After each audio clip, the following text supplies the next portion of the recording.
And start her off there, sir. What is this, episode 5? All right. Episode 5, Brothers Contracting. Welcome back. This is Cory Fischman and Chad Fischman, and we're here again to talk to you more about the business and construction world and a few things about the knowledge that we have, the limited knowledge that we have, but still a little bit in there. And today we wanted to talk about a topic that kind of expounds upon the last few episodes, and that would be growth, scaling, expansion, really just that ultimate goal for somebody wanting to own a business and build a business and grow something bigger than themselves, and kind of how to go about that and some lessons to learn, or at least lessons that we've learned along the way. And scaling a business. I mean, when we're talking about scaling, I think the first thing that you have to look for is something that's scalable, right? Yeah, and that's an interesting item right there, all on its own. From the very start of my career in owning businesses, my first business was Palm Beach Grill Cleaner, and right off the bat, I thought, oh man, give me a couple years, and I'm going to be a millionaire. I'm going to have it made. Don't even, no questions, just watch, see what happens. That's what I had in my head, at least. And very quickly, you realize, I wanted initially to franchise the concept of the grill cleaning business and pop up franchises all over the place to do this. And almost immediately, I realized, wow, a franchise would be almost impossible to control. Because of the fact that the grill cleaning business was a service-based business rather than a products-based business. I think that's not necessarily true, though, completely, because then like a service-based business could be like a restaurant that's scalable and franchisable. But the biggest thing I think was that it was pocketed into this tiny little territory that who all around the country has $300 to spend just to get their grill clean, when they can go and buy a grill at Home Depot for $300. So I think it was just the nature of the business not being as scalable as you would want something to be. Not as many areas that have the wealth like this Palm Beach County, this area does to support that type of service. But even still, just what I was saying in terms of, it's a small niche specialty service industry. With a restaurant, you've set a restaurant up with managers and people overseeing it. You can have cameras on site to make sure you're checking in on things even remotely. With a company that has a little, a car and a little trailer behind it, and you're driving out to people's individual homes, there's no way, if I'm in Palm Beach County, Florida, and I've got a franchisee in Tampa, Florida, it's no way for me to track individually all of the projects, all of the jobs that they've gone to do, how many they've done, how much they charged for each one, without having a bigger network involved with calling services and things like that. So it is possible, but it's there's only so many marketplaces for it. That's the biggest thing. It really is. You don't have it's not like a regular cleaning service, because they have a lot of national cleaning services for like commercial real estate, and even homes, for that matter, that you just find online and you're like, oh, get my house cleaned or get my offices cleaned, and they've nationally franchised it out, but it's just a scalable thing. This, that just wasn't. And I think that kind of goes back to that point of scalable sounds wonderful if it's a scalable item. Yeah. I don't think that, everyone in the country needs obviously grill cleaning, but a lot of things. And if you were to look at those grandiose items that seem really neat and seem really cool, they typically aren't scalable. And the neater the product, or the neater the niche-ness of something, the less scalable it is. It's the boring things that do well. It's the things that you are absolutely need and necessities in life that are incredibly scalable. Whoever came up with the trash bag. I don't know. Whoever came up with it was a great idea. Everyone needs them. Everybody uses them every day. It's something you never think about until you're changing the trash out, of course, and you're not thinking. I typically what brand do you typically buy? I don't even know.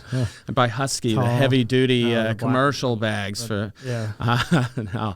You know, it's just something I hadn't even thought of that until just now. It's just, you know, trash bags are so innocuous, really, but that's what you were saying. Like it's kind of the boring stuff that ends up being massively scalable because it's used a lot every day by everybody. Yep. And so those are kind of items that when you're getting into business for the first time or thinking about ideas for business without ever look for boring and then figure out a way to do it better. That's a reality. Absolutely. No, that is the reality. I mean, think about Yeti.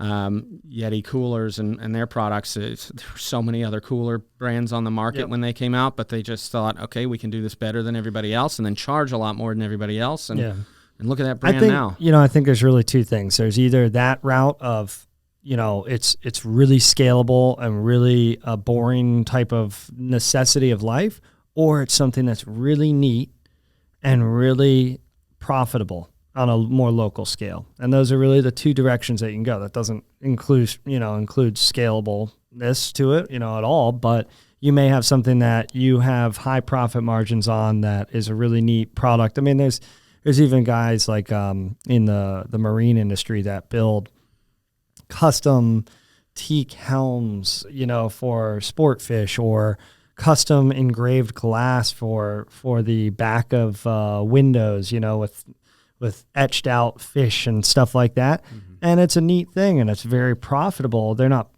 putting out hundreds of thousands of them, but they're doing something that they're more passionate about, but it's not necessarily a growth oriented, huge, opportunity business. It's, we actually had a client that we did a kitchen for, I guess a couple of years ago at this point, but they were electricians, and him and his wife, well, he was an electrician and his wife was like a CPA or accounting background.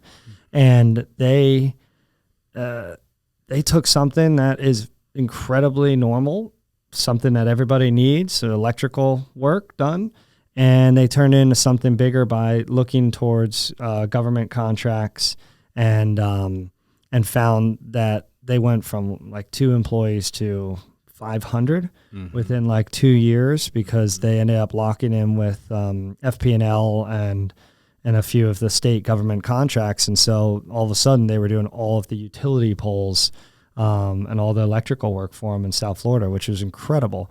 And they've retired. They've since sold the business and retired, and they were in their 40s. After about just not even that long of doing it, of switching that concept. They switched the idea of how they were going to do it. And sometimes that's all that it takes is even thinking about the arena that you're already in, and how can we do this in a different way? How can we take this to a larger scale in general of what we do?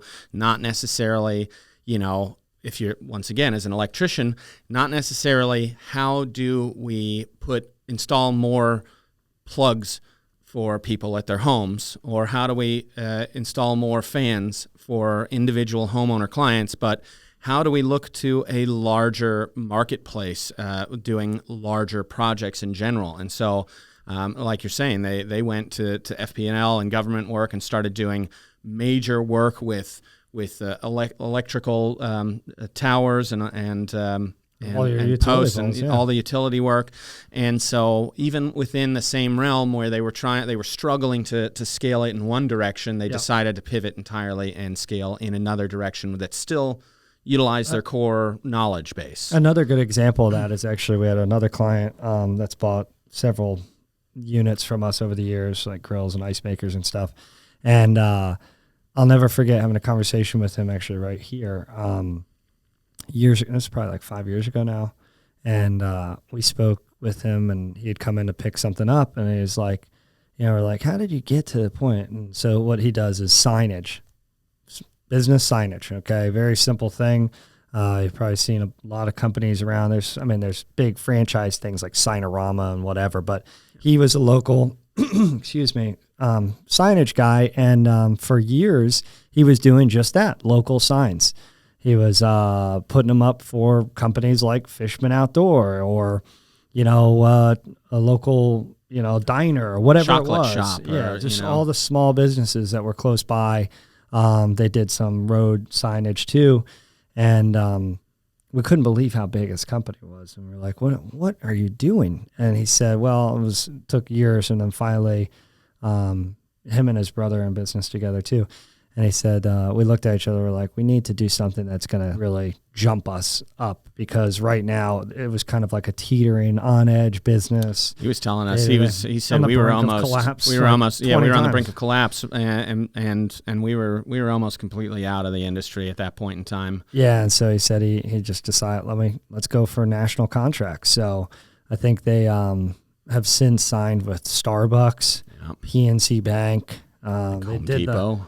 Home Depot. They did the Marlins Stadium, was a bigger one-off job, but like just tremendous signage. So, and they even have national contracts to service all of those things by utilizing local companies in those territories. So it's like, okay, Starbucks, we're going to give you, 3,000 signs for all of your new stores. And then also we'll be able to put the new light bulbs in them. We'll also be able to come out and service it if the plastic cracks off the front or whatever it is. I know they manufacture them here, actually in Riviera Beach, but it's just one of those circumstances where, on a Tuesday afternoon, he's telling me about how he's flying over to the Bahamas on a little plane, and he's got a big sport fish, and he's got to bring an ice maker over to his house in the Bahamas. And I'm like, what are you doing on a Tuesday right now? How did he get to this point? It kind of was just an enlightening aha moment of like, it's scalable. Let's look at the bigger picture. Let's stop trying to, clean people's shoes for $15 a pop, and let's get something bigger, and I think that was it. And I think these are really the interesting things in owning and running a business, and at least owning a business and also having that mentality of how do we improve, how do we grow, how do we move forward. Over the years, once again, as I was saying earlier, before you even start a business, you don't really have a reference in terms of how to grow, how to scale. You can read books on it, you can read articles, you can speak to other people, but until you get started, it's hard to quite really truly see the challenges involved with that. And then once again, if you do have that mentality, you become very perceptive of these types of conversations when you do meet other business owners, other successful people, and you start saying, yeah, okay, that's interesting. How'd you do that, by the way? How'd you get where you are? And then when you hear what they have to say, especially now if you already have some experience in trying to do what you've been doing to grow, it clicks. It clicks. Often it makes you, okay, let me think about this the way they thought about it. Let me change my perspective and look at this from a different direction. How can we do what we're doing now on a grander scale? Or what is a new direction to take that could afford us that ability to grow to a larger scale, to put together government contracts or things like that, or focus on just a different market in general. I think it's not being like, I think when you're just starting something, everything's just so overwhelming. You're like, don't even know where to begin. And it's like, I can't ever get that. That's national. Those are big contracts, And I think that if you take that mentality, you're guaranteed to never get that. Yeah, and, you have to have the long-term goals in mind, and you have to be constantly, even if you can't get that right now for one reason or another, whether it's, you just don't have the size and qualifications that a government contract would require, you still.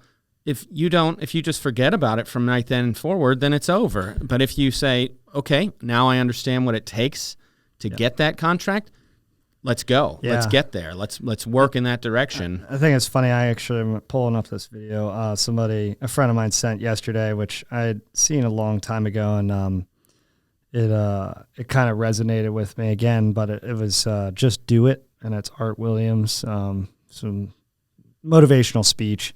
But let me try to play a clip because it's just so funny. Let's see.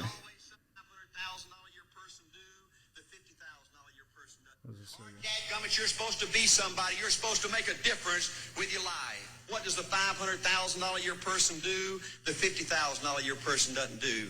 You look at the outside and study those two individuals, everything seems to be the same. They both are the same sex. They both are the same age. They have the same training, the same positions, the same contract, the same fringe benefits. They both are successful. They work hard. They're good family people, make tough commitments. But what's the difference? What does the $500,000 a year person do? The $50,000 a year person doesn't do. He pays the price and a little bit more. He works hard and a little bit more. He's loyal to the company and a little bit more. He believes in a little bit more. He makes money and a little bit more. He saves money and a little bit more. If you want to win in these United States, you got to be tough, and you can't quit. The last thing I'll talk to you about today in building this winning edge is, folks, if you want to win in business, you got to be a leader. Leadership is everything. You show me anything in these United States that win, I'll show you a leader at work. You show me a successful church, Boy Scout troop, club, football team, business, I'll show you something run by a leader. See, I thought at one time in my life you had to be smart to win. I used to have these smart people that dress so pretty and talk so pretty and use these big words. They just intimidated me. And I said, Art, you can't ever be that good. Why don't you just throw in the towel and go back and coach football for a living? And I found two things out about smart people. I think it's almost impossible for a smart person to win in business in America today. Because I find smart people spend their whole lifetime figuring things out. They're always trying to figure out an easier way and a quicker way. And another thing I found out about smart people is they just don't get around to doing nothing.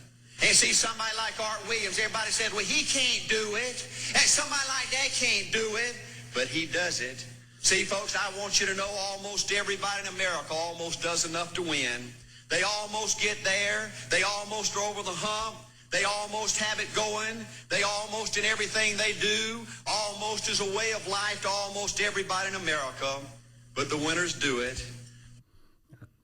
I thought that was just such a good, clip on essentially just do it, and go for it. And I think it's so true. You can overthink things and never take the leap or never really want to do anything because you're just thinking about it and thinking about it and thinking about it. And, if you have the bigger vision, you have the confidence and you are able to, push, you're able to get it done, and I think that some of these businesses in terms of scalability, they just don't want to do it because they don't understand. They don't even try. I think that was kind of a neat little clip from that speech.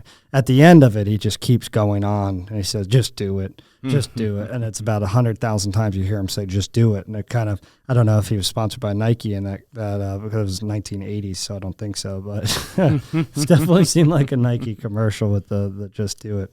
Yeah, it's kind of like, I had mentioned a few episodes back in terms of that meme where, you got the two guys side by side, one with a ladder in front of him with rungs that were massive. He couldn't even reach the first rung, and then the other guy had a bunch of tiny rungs, and he's all the way up the ladder. The other guy hasn't even made the first step yet.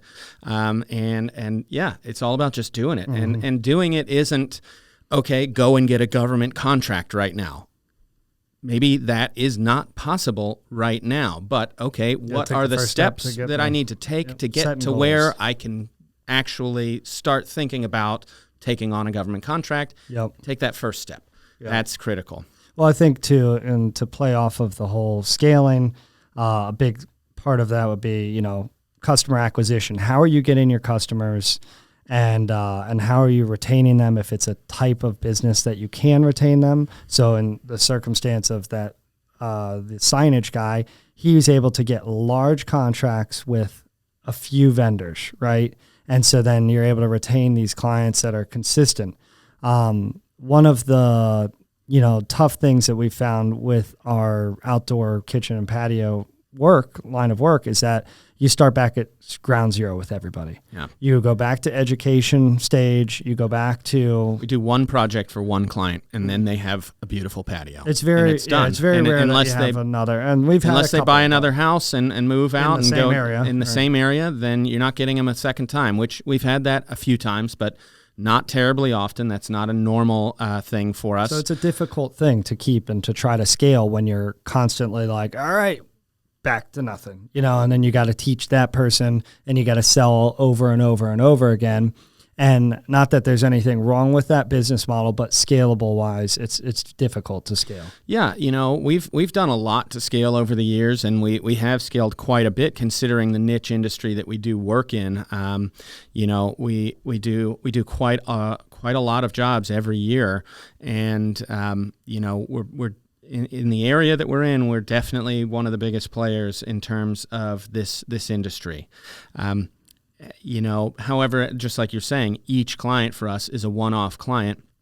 Now, there are different ways to kind of think about it and different ways to approach it.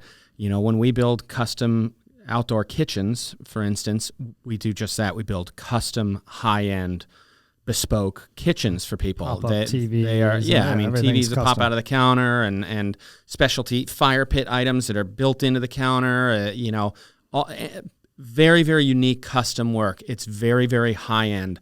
And we've geared ourselves in that direction because we very much appreciate quality and doing things the right way. However, there are other companies out in the market that produce outdoor kitchens, let's say, on scale in mass. And they're just pumping them out, hundreds and hundreds of kitchens a month, every single month. And they're pre-manufactured. They are not custom. They are, sadly, typically fairly poorly made products, and they're meant for the masses. They're meant for the general consumer that, number one, can't necessarily afford high-end, bespoke, custom construction work, but also just for the consumer that wouldn't even know any better, even if they could. They just, okay, that looks nice, let me get it. It's easy, I could just buy it. It costs this much, put it in my backyard, and we're done. And that's something that we actually had considered and worked towards a bit in the past. At one point in time, we started doing I had designed 4 separate prefabricated outdoor kitchens that we made the same quality as our custom work. The same type, the aluminum framing, the same high-end materials, granite countertops rather than tile, quality appliances that went into it. And we started going to the home shows and boat shows and kind of competing against some of the other companies out there doing it, but with a higher quality product.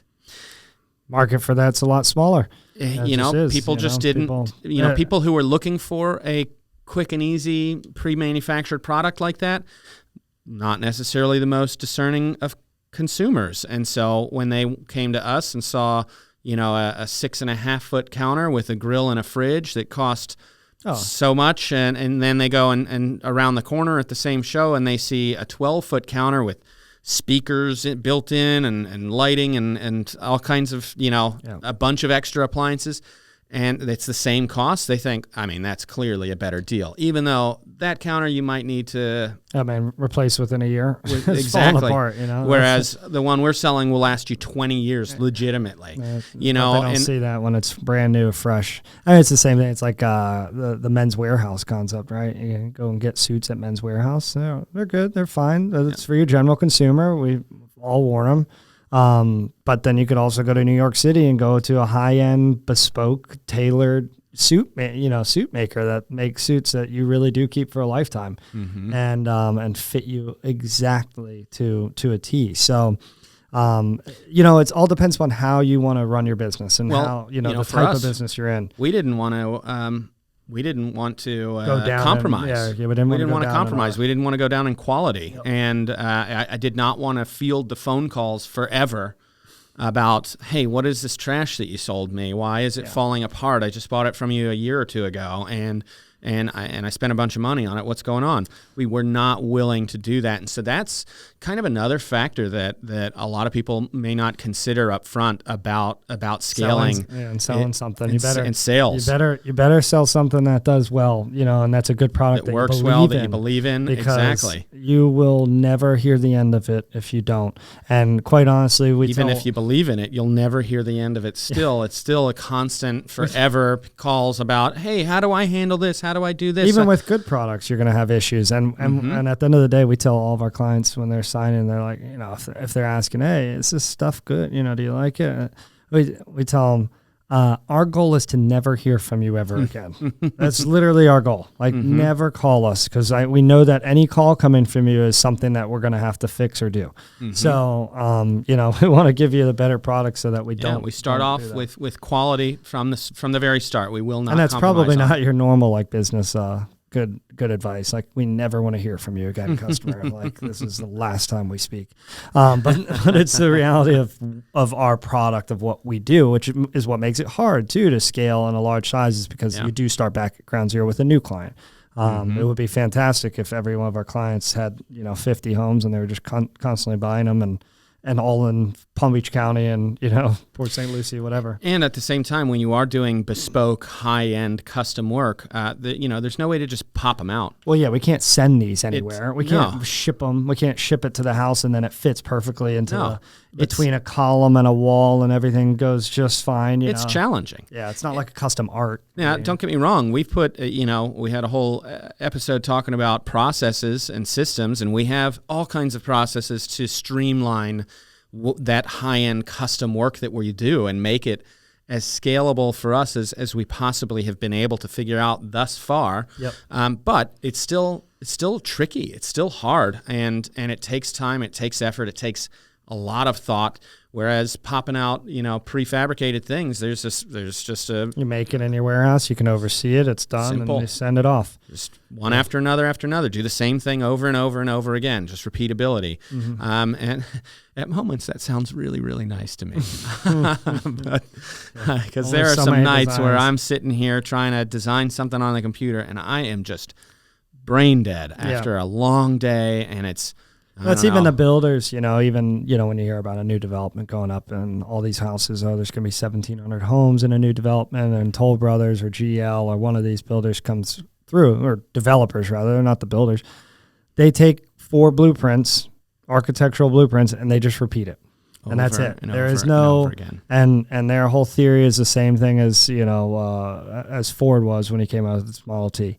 Can choose any color you want as long as it's black. Yeah. And that's just how they are. And we get constant complaints from customers of ours that have bought homes in communities that are built by these developers saying, "Oh my God, they wouldn't change anything. We wanted the gas line pulled up in this location instead of that, but they would not. They absolutely would not." And I say, I know that's if they do that with 1,700 people with all of their, could you just move the handle from this door to the little to the left? They would never get out of one Instead development. of building a 1,700 home development in 5 years, it would take 25 years. At least, yeah, for sure. And then people will be upset about the time frame, how long things take. So, it's just it's kind of a balance. Obviously, the developers do very well, so they're not really too worried about, things in life. But in general, it's a balance of the type of business that you're going into. If it has scalability features, what you're going to maximize within that scalability. And then like that, if you have enough profit margins to do it on a local scale and you're good with where that is, then that's the direction you go. One of the reasons why we're adding another practice and business in the asphalt business is because of that. It's a lot more of a scalable program. And so we love what we do, but we also found that, hey, let's just stress ourselves out more. And do more.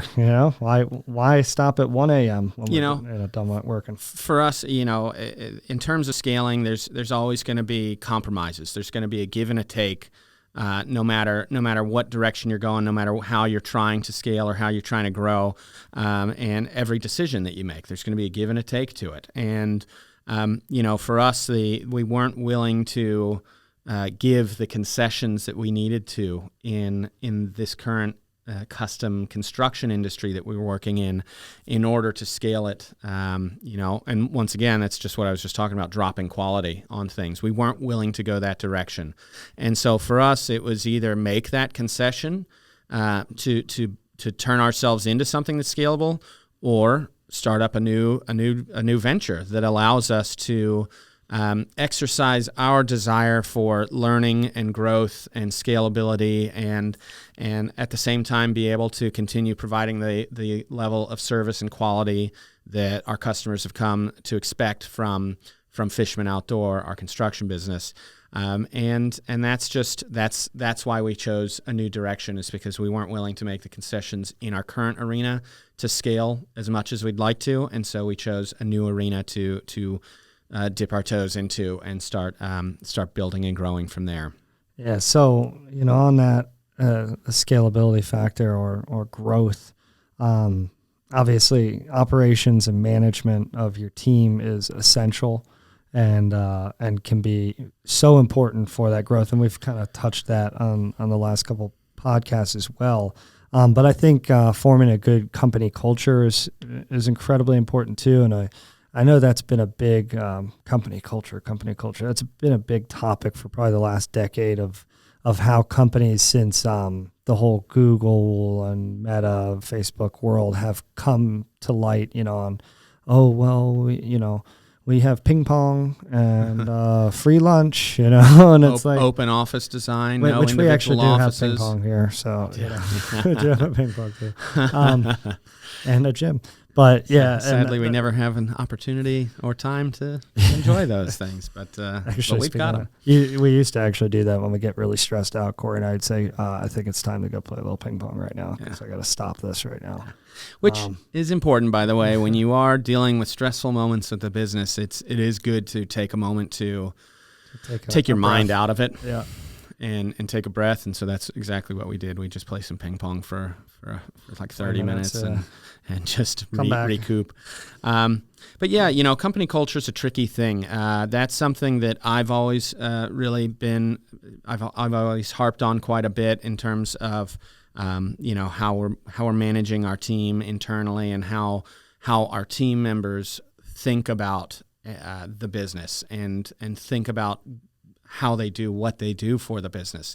It's tricky, I've looked at a number of mission statements and things like that from other companies, and at the size that we're at currently, it is not a simple thing to just kind of have this overall mission statement and strategy, guide for how we're approaching everything, because we have to be very nimble at this point in time. We have to be able to wear a lot of hats. Everyone in-house needs to be able to wear a lot of hats. So there aren't really, there's not a finance department here, and there's not, accounting team department, building, not a PR department. And right. so we all have to wear a lot of hats. And so it is tricky to develop a company culture based on the traditional, if you're reading books on how to develop company culture and stuff like that, those books are based on large companies. And so it is kind of tricky to find that sweet spot where for a smaller company like ours in terms of getting everyone here to be on the same page and understand what the goals are and the direction that we're going. I think the best thing that you can do as a small company and a leader in the company is to have an open door policy and good communication with everybody that's involved. Because if they feel like they can come and talk to you about anything, then that's a good culture, because many places do not have that. And I find that to be incredibly important. Of course, when you grow, when you become a large corporation, you can't talk to every employee when you have 14,000 employees. It's impossible. So open door policy is not humanly possible. Yeah. But you do try to devise that within every division if you can. So, the managers of that division have an open door policy, and then it kind of goes up from there. So the people, that are below you, technically, if you're a CEO, are still the executive suite people that can come to you for anything. And so open communication, not being completely shut off. Getting more back onto the growth aspect and how it relates to that company culture, especially for us with the experience that we have as a smaller company.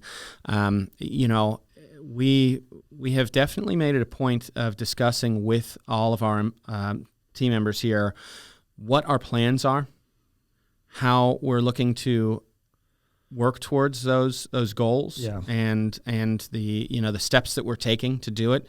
Even the items that Chad and I stay here way past everybody else, late into the evening hours, getting stuff done.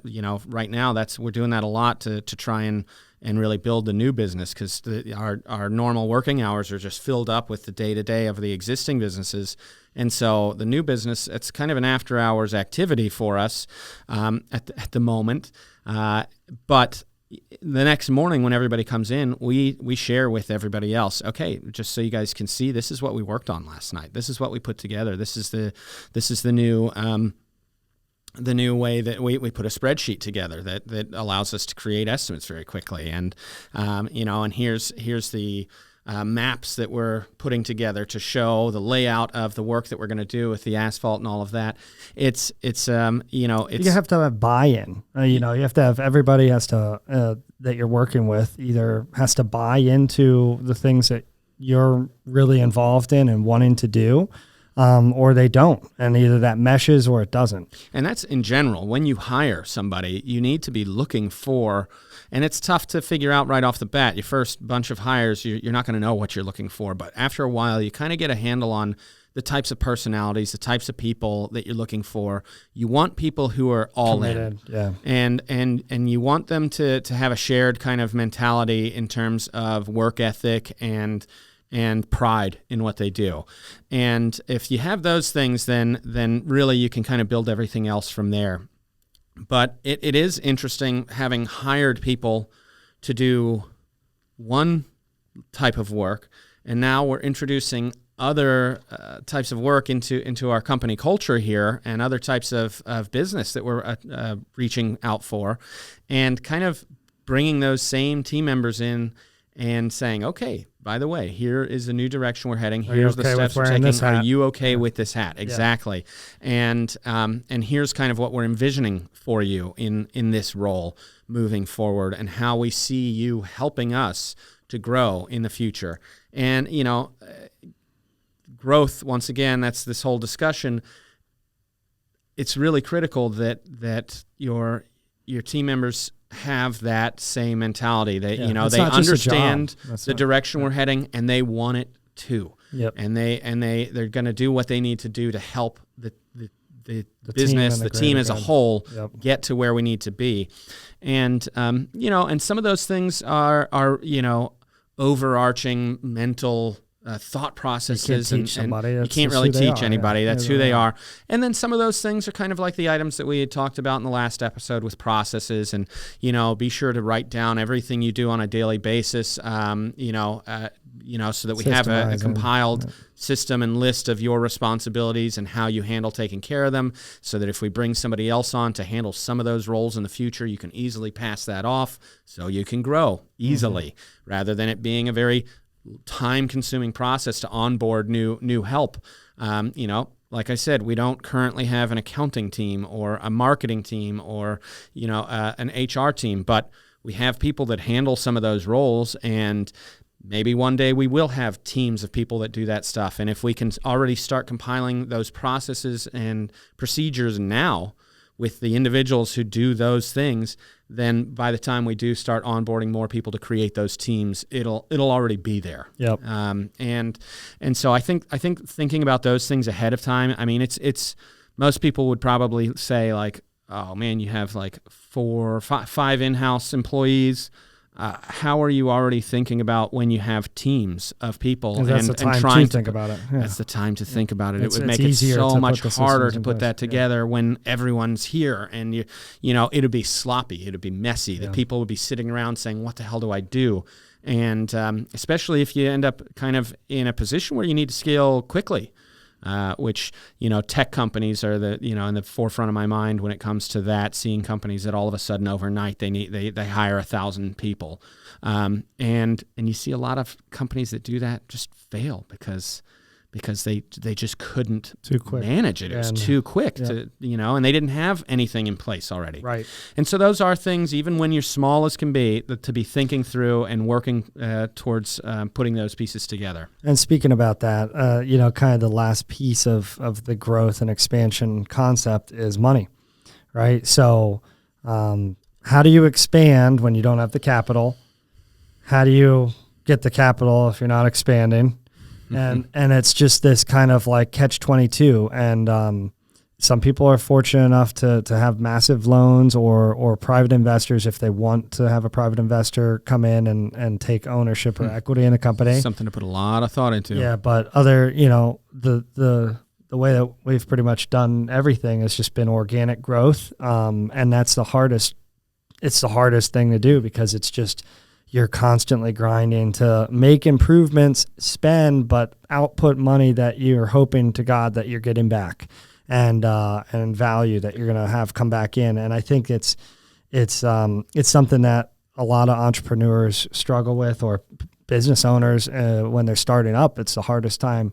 How do you get money? How do you get a loan? Or how do you start making enough money to pay for the new thing to buy, the new equipment or whatever it is? And I was just listening to, not too long ago, Tony Robbins had a podcast with the couple who started Boom Chicka Pop. Yeah. Which is a popcorn, big brand. They had sold for like $150 million. And they started with, they bought a franchise of popcorn making for local green markets. Yeah, they were making the kettle corn. Yeah. And so they started doing the kettle corn and all sorts of popcorn, but they were thinking it was going to be a huge profitable thing. No, most of the time they broke even at best on the weekends working the green market, and they'd sell like, $1,500 of popcorn, right? And so eventually gone on to make a fortune. They keyed in with a stadium, though. They keyed in pretty quickly with actually being the preferred popcorn vendor for they looked at the bigger football picture. stadium. They looked at the bigger picture. They started to bring it down to the football players and get them interested in it and liking it, and then they really fell for it. And it was a really neat story. If you ever get time to check it out, it's those co-founders on Tony Robbins' podcast. But the interesting thing that they said in that was, here we were at a point where we made a good product. They had something really good. It was scalable. On a local basis, they were doing really well.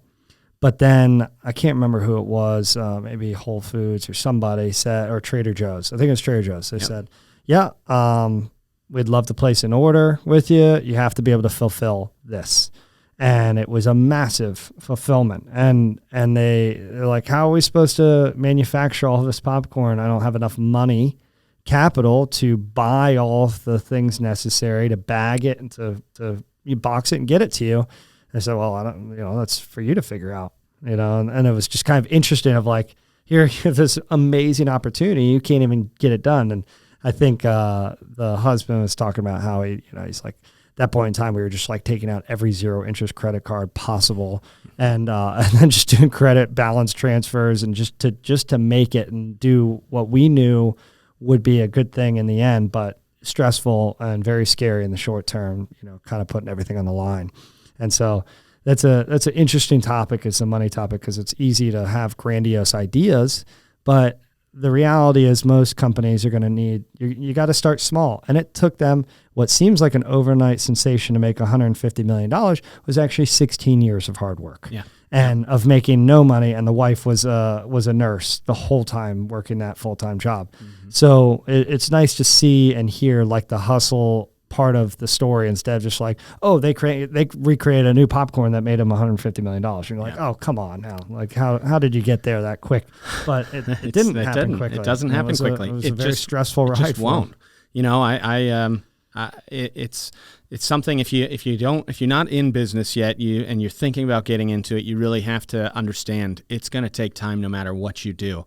I think the first 6 years of being in business myself, I paid myself out $500 a week every week for 6 years. As you may remember me saying at the beginning of this episode that I was telling everybody, or I wasn't telling everybody, at least fortunately I didn't do that, but I was telling myself, give me 2 years and I'm going to be a millionaire. I'm going to make it big and have franchises of grill cleaning services and all of that. $24,000 a year. You get there, you eventually make $1 million. Still a lot of years. But it's funny. I think Silicon Valley Bank actually has some good lending right now if you're looking for startup capital. Only kidding. They just collapsed last week. But it's interesting, and that actually is a very good case of over lending, over leveraged scenario, and really based upon the startups in Silicon Valley in general. all the tech firms that have these $50 million valuations day one, and they haven't made any revenue. And that's just wild to me. And but most companies are not going to experience that, so they're not going to be able to get lending to that level like those guys could. But clearly that doesn't always work out when things aren't as good as they were, when interest rates spike and so on and so forth. So, but as a smaller company, you should always be, if you're needing funding, like we said, we didn't bring on any venture capital or any partners into this business. That was not something we wanted to do. We didn't want to have somebody else's hands in our business that could tell us what direction we needed to go. Fortunately, Chad and I really obviously feel very strongly about the directions we want to go and are utilizing our own minds to formulate those directions. And so that wasn't something. Now, some people, it's massively beneficial to bring on a partner, especially a partner that has skills and abilities that are lacking in the business. Fortunately, Chad and I balance each other's out very well in terms of our individual skills and abilities that we bring to the business, which helps a lot. So we don't feel we need that partnership with anybody else. But looking around for funding as a small business is important. And you should definitely get credit cards early on as soon as you can, because it's just like what they tell you too. When you're 18, you go to college campus tour and hear all these credit card agencies just sitting out in front of the union buildings, and you're like, what is going on here? At 18, you can get a credit card, but the reality is it's good to start establishing credit, because anything for our business, for example, you have vendors that you purchase products from. They require credit. Yep. They require credit unless you're going to pay them cash up front for everything. But if you want any terms of net 30, which most of them do, you have to have some kind of credit history. So opening cards, and you don't even have to use them much, but just to have the period of time of credit is important, because that's just how the agencies rate it. You may also, at some point in time, want to get a loan of some sort, maybe an SBA loan, Small Business Administration loan. And there are points in time in the growth of a business where you're close to getting to that next level. All you need is a little bit more time to work through your marketing strategy, or whatever it is that you're invest into a machine. You just need a little more capital for maybe equipment, something like that. And so being able to get a small business loan or something like that, even QuickBooks these days has loan opportunities and programs available for smaller businesses.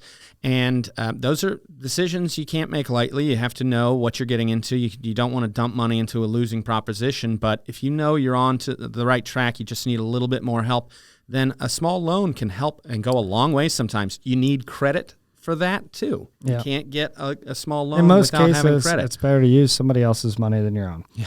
And sure. and that's the thing too, is like, so you still want to have your own nest egg safe and whatever, but you have to utilize the different resources you have for growth, for sure. Money plays different roles in scalability as well, in terms of, for instance, the asphalt industry. If you wanted to take on large government projects, if you wanted to take on doing interstate work, doing a big stretch of I-95 or something like that, that's a government contract, and you have to have massive bond capabilities. You have to have done a lot of work in the past and had pulled a lot of bonds, had a lot of bond capacity and utilized it in the past and been successful in the work that you're doing. Insurance companies have to be able to take you on with that and feel comfortable that you're going to complete the job satisfactorily. Yeah. And so yeah, in terms of scalability, once again, money plays a role in many different ways. That could be money up front, but that could also be money that, insurance companies are willing to back you on. And once again, it just comes down to taking time and making those right steps. If you want a massive bond capacity to be able to take on $1 billion, interstate project, you need to do lots and lots of smaller work for many $10,000 jobs and $50,000 jobs and then $100,000 jobs and then $250,000 jobs, and you need to slowly prove yourself. It's not overnight. It's not overnight. It just can't be. I think that's just a reality that everybody in society today, especially younger generations like ourselves, feel like, you can be an overnight success. And that's does happen, and we've spoken about that before. But in most cases, it takes time. Yep. And what is it, the 10,000 hours of doing something, policy. Yep. And it's true. It does take time and time and time. So with I think that brings us to an interesting quote here. This is a quote from Ginny Rometty, former CEO of IBM. Go for it. Growth and comfort do not coexist. And that is definitely a true statement. Got to put yourself on the line. You got to put yourself out there, and you got to hustle. You got to work hard. You got to keep pushing. And then when you think you don't have any more in the tank, push further, because you do. I never realized how little sleep I could actually exist on until I started really, truly growing a business. Chad over here, growing a business alongside me with 2 kids and a wife and a dog. I don't know if he sleeps ever anymore. But if something more needs to be done, do it. Just do it. You got to do it. All right, what's the primary difference between winners and losers? The winners do it. They do it and do it and do it and do it until the job gets done. And then they talk about how great it is to finally have achieved something unique, and how glad they are that they didn't quit like everybody else, and how wonderful it is to finally be somebody they're proud of and make a difference with their life. There it is. I think that just about says it all. So, thanks for joining us again for another episode of Brothers Contracting, and having fun talking about these topics. We look forward to some more interesting discussions in the future. So keep tuning in, and thank you very much. Thank you. Appreciate it.